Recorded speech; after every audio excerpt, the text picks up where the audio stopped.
Oh man, oh man, oh man, this is such exciting motor news. Exciting.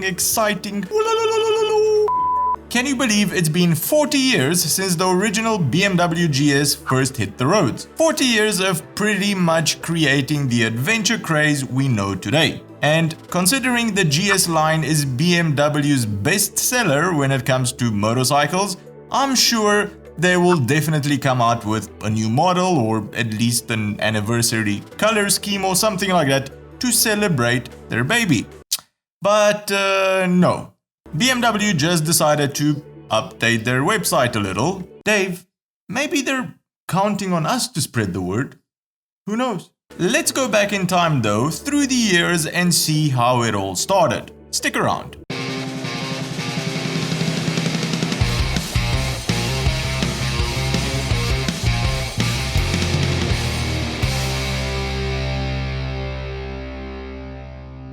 It all started around 1978 and, like all good things around us, it started with a bunch of dedicated engineers at BMW. They simply wanted a bike which was good both on-road and off-road, so they started building it off the books. When BMW management finally saw the results, they were impressed and gave the project a green light. In 1980, the first R80 GS rolled off the factory floor. Fun fact here, for those that didn't know, GS stands for Gelände Straße, meaning off-road and on-road. Sorry to our German viewers that just stuck a toothpick in their ear. The R80 GS was an all-rounder for off-road and touring and gave birth to the dual sport motorcycle segment.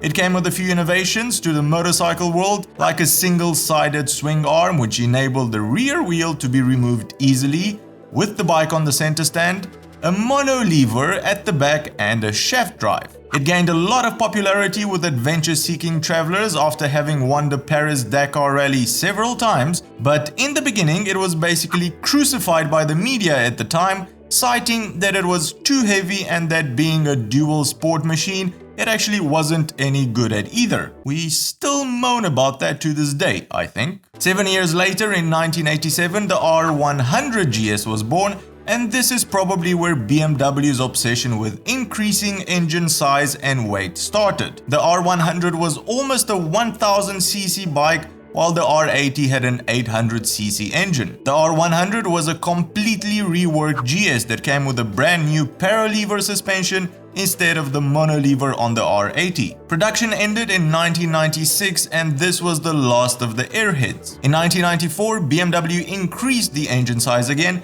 and came out with the R1100 GS, the first of the oil heads. Apart from a brand new 4-valve engine, the 1100 left behind the conventional fork suspension on the front and replaced it with a telelever system in order to stop diving while braking. In 1999, the 1150 GS was born, and apart from a larger engine, obviously, it featured a brand new 6-speed gearbox compared to the 5-speed of the older 1100. Later on, an electronically controlled linked braking system was added, which automatically brakes the rear wheel when you activate the front brake. The number one reason I've become lazy while braking. Twin spark plugs were also introduced in order to improve emissions, a practice which nowadays BMW doesn't use anymore. The 1150 GS was the first bike to also introduce the Adventure variant in BMW's lineup. The Adventure was intended for longer and overland adventures. It featured a larger fuel tank,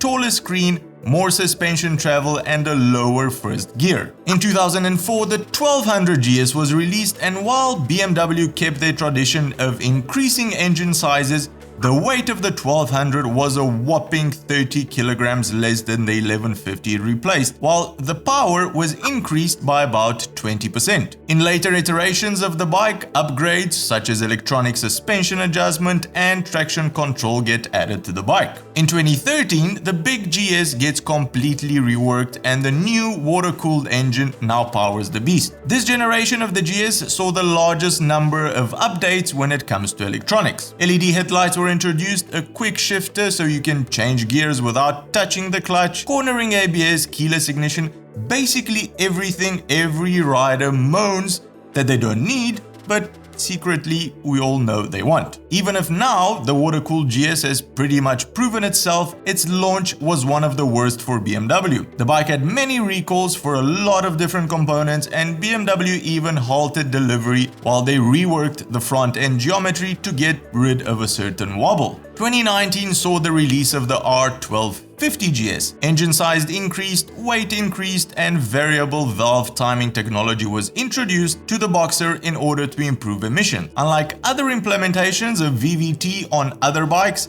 BMW decided to go with an electronically controlled unit. Throughout the years, BMW also launched a slew of smaller single-cylinder GSs, starting with the world-renowned Funduro. These had chain drives instead of drive shafts and came with standard fork suspension instead of a telelever-paralever configuration. They were a huge success for BMW since they were a lot more accessible to riders and definitely helped to cement the GS name as one of the world's best dual-purpose bikes. Alright, enough jibble-jabble for today.